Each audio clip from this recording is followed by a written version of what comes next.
Shalom peuple de Dieu, que la paix demeure avec vous.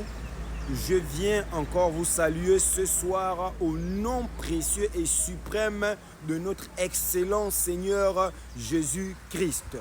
Ce soir, je viens exhorter une personne, un frère, une sœur, celui qui m'écoute ou celle qui m'écoute, à se préparer pour la seconde venue du Seigneur Jésus-Christ de Nazareth. Vous savez aujourd'hui que le chrétien vit comme si Jésus-Christ n'allait plus revenir. Le chrétien pense que la terre là lui appartient. Il croit qu'il va vivre éternellement sur la terre, mais sur cette terre, nous devons savoir que nous sommes des pèlerins, nous sommes venus en pèlerinage, nous sommes en voyage sur la terre, nous sommes venus accomplir une mission afin de s'en aller. Une personne a dit que si Jésus tarde à arriver, nous devons aller le retrouver. Je nous dis ce soir ou aujourd'hui que Jésus-Christ est sur le point de revenir.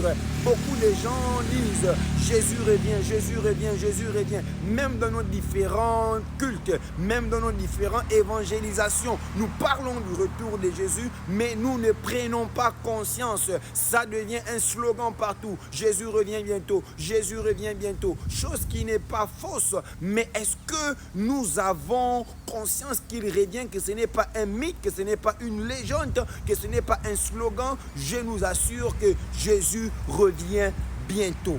Jésus revient bientôt. Voilà pourquoi le thème de mon exhortation est la préparation de l'épouse pour rencontrer son épouse. La préparation de l'épouse pour rencontrer l'époux. Nous devons nous attendre au retour de Jésus-Christ de Nazareth. Vous savez qu'il revient. Nous devons comprendre qu'il revient. Aujourd'hui, nous sommes comme les chrétiens de l'ancien temps. Comme on disait au temps de Noé, lorsque Noé va dire que ce monde sera détruit, les gens vont prendre Noé pour un fou. Ils vont dire que Noé, tu es fou, tu déraisonnes. Et lorsqu'ils verront Noé construire l'arche, ils vont le prendre pour un fou. Mais lorsque la pluie a commencé à venir, je pense qu'ils ont négligé le premier jour. Et c'est quand le déluge a commencé à inonder la terre qu'ils ont pris conscience, mais il est trop tard. Mais José, il s'appelle comment, Noé était déjà rentré